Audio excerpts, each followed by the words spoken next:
नमस्कार साथियों, आप देख रहे हैं एक ऐसा मंच जहां हम जीवन के सबसे गहरे प्रश्नों को छूते हैं। आज हम उस प्रश्न को सामने रखेंगे जो हजारों वर्षों से हर मनुष्य के भीतर घूम रहा है।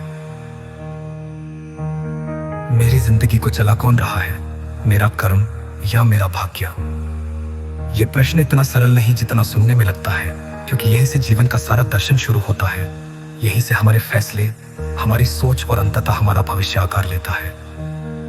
क्यों भाग्य की ओर झुकते हैं हम? जब भी हम किसी संघर्ष से हारते हैं, जब भी हमारी मेहनत बेनतीजा दिखती है, जब भी दूसरों को बिना प्रयत्न सफल होते देखते हैं, तो हमारे मन में एक सहज भाव आता है, ये सब तो भाग्य का खेल है।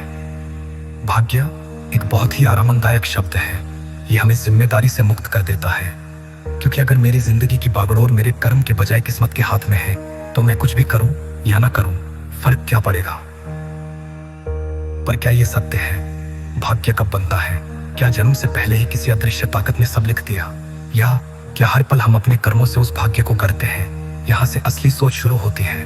कर्म का रहस्य, हर विचार, हर शब्द, हर क्रिया, ये सभी बीज है जो हम बोते हैं। आज जो हम सोचते हैं वही कल हमारा स्वभाव बनेगा। आज जो हम करते हैं वही कल हमारा परिणाम होगा, और यही सिलसिला चलता रहता है। कर्म कोई छोटा शब्द नहीं है, ये हमारी आदतें हैं, हमारी सोच है, हमारा दृष्टिकोण है। हर दिन का हर छोटा निर्णय यही हमारा कर्म है। एक बार एक नाविक भगवान से मिलने गया। उसने कहा, प्रभु, आप ही मेरे भाग्य को नियंत्रित करते हैं, फिर मैं मेहनत क्यों करूं? भगवान मुस्कुराए और बोले, तुम्हारी जीवन की नाव तो मैंने बनाई, नदी का बहाव भी मैंने रचा, लेकिन पतवार तुम्हारे हाथ में है। किधर जाना है ये तुम तय करते हो। यदि बहाव के साथ बहोगे तो लहरें कहीं भी ले जाएंगी, पर यदि पतवार पकड़ोगे तो तूफान में भी दिशा पालोगे। भाग्य की भूमिका, सच ये है कि भाग्य हमें कुछ प्रारंभिक स्थितियां देता है। जन्म कहाँ हुआ, किस परिवार में पैदा हुए, प्रारंभिक अवसर मिले या नहीं, पर कर्म ही है जो इन प्रारंभिक स्थितियों को सफलता या असफलता में बदलता है। फिर कोई गरीब घर में जन्म लेकर भी महान बनता है, फिर और कोई सुविधाओं के बीच पला हुआ व्यक्ति भी बर्बाद हो सकता है। आधुनिक युग की सच्चाई, आज हम सोशल मीडिया पर दूसरों की सफलता देखकर अपने भाग्य को दोष देने लगते हैं, पर हम ये नहीं देखते कि उनकी सफलता के पीछे कितनी अनदेखी मेहनत छुपी है। हर चमक के पीछे एक अनकही कहानी होती है, जिसे दुनिया देख नहीं पाती। कर्म कभी तुरंत फल नहीं देता, लेकिन जब फलता है तब भाग्य जैसा दिखने लगता है। कर्म और भाग्य का गहरा संबंध, कि भाग्य हमें अवसर देता है, कि कर्म अवसर को परिणाम में बदलता है, फिर वही परिणाम हमारा नया भाग्य बन जाता है। आज का कर्म, कल का भाग्य, कल का भाग्य भविष्य के कर्म का आधार। यह एक अनंत चक्र है। एक बार अर्जुन ने श्री कृष्ण से पूछा, भगवान, कर्म बड़ा है या भाग्य?